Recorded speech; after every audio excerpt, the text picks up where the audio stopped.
महाप्रभुଙ୍କର ଦୋଳ ଯାତ୍ରାଟା କେମିତି କ'ଣ ପାଳନ କରାଯାଏ ମହାପ୍ରଭୁଙ୍କର ଆମେ ଟିକେ କିଛି ଆପଣଙ୍କ ଠାରୁ ଜାଣିବାକୁ ଚାହୁଁ। ଦୋଳ ଆମର ଫଗୁ ଦଶମୀ ଫାଗୁଣ ମାସ ଦଶମୀଠୁ ଆରମ୍ଭ ହୁଏ। ଆଜ୍ଞା। ପୂର୍ଣ୍ଣିମା ଦିନ ଠାକୁର ମଞ୍ଚା ଉପରେ ରହିକରି ଆମର ରହିଲା ଯେଉଁ ହୋଲି ଦିନ ଠାକୁର ମନ୍ଦିରକୁ ଗଭୀର ପସନ୍ଦ। ଆମର ଏଠି 7 ଦିନ ହୁଏ। 7 ଦିନ 7 ଦିନରେ କୁଆଡ଼େ କୁଆଡ଼େ ସବୁ ଯାଆନ୍ତି ମହାପ୍ରଭୁ? ପ୍ରଥମ ଦିନ ଦଶମୀ ଦିନ ଠାକୁର ପୂର୍ବ ଅଛ ମଧ୍ୟ ଅଛ ଦେଇକି ପଶ୍ଚିମ ଅଛ ଅଧାରୁ ଆମର ହେଲା ଅନାଦି ସ୍କୁଲ ଠାକୁର ଅଛନ୍ତି ସେଠୁ ପଶିକିରି ଠାକୁର ପୂର୍ବ ଆସନ୍ତି। ଏକାଦଶୀ ଦିନ ବି ସେଇଆ। ଦ୍ୱାଦଶୀ ଦିନ ଆଉ ଗୋଟେ ଗାଁ ଅଧିକା ଯିବେ ପଶ୍ଚିମ ଅଛ ଦାଙ୍ଗପାଟଣା ଯାଇକି ସକାଳ 8ଟା 9ଟା ସୁଦ୍ଧା ମନ୍ଦିରରେ ପଶିବେ। ଆଜ୍ଞା। ଏକାଦଶୀ ଗଲା। ଦ୍ୱାଦଶୀ ଦିନ ତ୍ରୟୋଦଶୀ ଦିନ ଠାକୁର ଯିବେ ଚମ୍ପତି ମଧ୍ୟ ଅଛ ପୂର୍ବ ଅଛ ପଶ୍ଚିମ ଅଛ ଆଉ ସାତବାଟିଆ ଚମ୍ପତି ପଦ୍ମପୁର ସେଟା ବଡ଼ ଯାତ୍ରା। ସେଟା ଆମର ଏଇ ଯେଉଁ କରିମୂଳ ଏରିଆ। ଆଜ୍ଞା। ଆ ଛଡ଼ା ଠାକୁର ଅନ୍ୟ ଯାଆନ୍ତି। ଆଜ୍ଞା। ଏଇ ଯେଉଁ କରିମୂଳିଆ ତା ଭିତରେ ଠାକୁର ବୁଲିବେ। ଆଜ୍ଞା। ଏଇ ସବୁ ଯାଆନ୍ତି। ଠାକୁର ଆଉ କୁଆଡ଼େ ଯାଉଥିଲେ ଯେଉଁ ଆମେ ଶୁଣିଥିଲୁ ମହାପ୍ରଭୁ ଯାଉଥିଲେ କ'ଣ ଚାଟେଶ୍ୱର ମନ୍ଦିର କୁଆଡ଼େ ଯାଆନ୍ତି ଆଗରୁ ଆମେ ଶୁଣିଥିଲୁ। ଠାକୁର ଯାଆନ୍ତି। ଇଏ ଯେଉଁ ଠାକୁର ତାଙ୍କ ଆଗରେ କୌଣସି ବିଧାନ ଯିବ ନାହିଁ। ତେଣୁ ତାଙ୍କ ଆଗରେ ଯେହେତୁ ବିଧାନ ଗଲା ସେ ବିଧାନ ପଡ଼ିଗଲା। ଆଜ୍ଞା। ତେଣୁ ଗଣ୍ଡଗୋଳ ହେଇକରି ସେଦିନଠୁ ଠାକୁର ଇଏ ଆଖର ଗୋଟିଏ ଯାତ୍ରା ଗୋଟିଏ ବିମାନ ଗୋଟିଏ ଯାତ୍ରା କରନ୍ତି। ଆଙ୍କ ବିମାନରେ କେହି କୌଣସି ବିମାନ ଆସନ୍ତିନି ଇଏ ବି ଯାଆନ୍ତିନି ନା? ତାହେଲେ ଯାତ୍ରା ପଡ଼ିଆ ଅଲଗା ବିମାନ ଅଲଗା ତାଙ୍କର ବେହେରା ଭାଇମାନେ ମାଇ ସେବାୟତ ସବୁ ଅଲଗା। କିନ୍ତୁ ଆମର ଯେଉଁ ପୂର୍ଣ୍ଣମୀ ଦିନ ଠାକୁର ଯାଆନ୍ତି ରାତିରେ ପୁଣି ରିଟର୍ଣ୍ଣ କରନ୍ତି ନା ନାଇଁ? ପୂର୍ଣ୍ଣମୀ ଦିନ ରାତିରେ ରହିବେ ମଞ୍ଚା ଉପରେ ସେଠୁ ଆସିକିରି ଠାକୁରଙ୍କର ମାଉସୀ ମାର ଅଛି ପିଉସୀ ମାର ହେଇକି ତାଙ୍କ ଘରେ ଠାକୁର ବୈଠକ ଭୋଗ ଖାଆନ୍ତି। ଆଜ୍ଞା। ବୈଠକ ଭୋଗ ଖାଇକିରି ହୋଲି ଦିନ 8ଟା ବେଳକୁ ଠାକୁର ରାତି 8ଟାରେ ଠାକୁର ମନ୍ଦିରକୁ ବିଜେ କରିବେ। ମନ୍ଦିରକୁ ଆସନ୍ତି।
ठाकुरे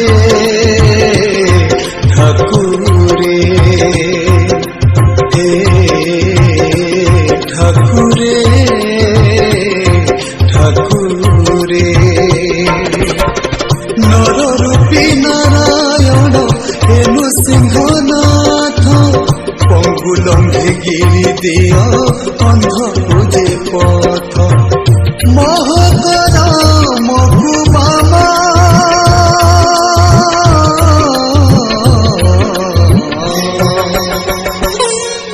परित्राणाय साधुना विनाशाय चतुष्कृता धर्म संस्थापनार्थाय संभवामि जुगे जुगे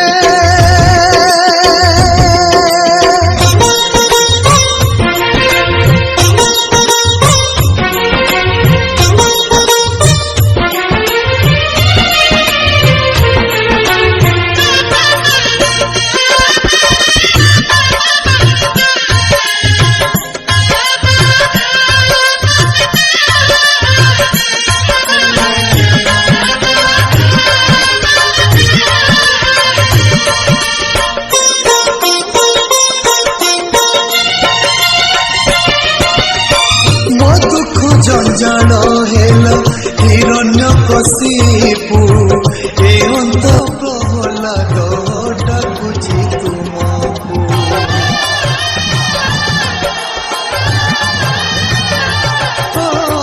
सुवर्णपुर रहे सूच देउड़ कहि बिरजी प्रभु लगे खेल तमरु पापनाशी साधु को जे कर परित्राण दुख हेउ अवसान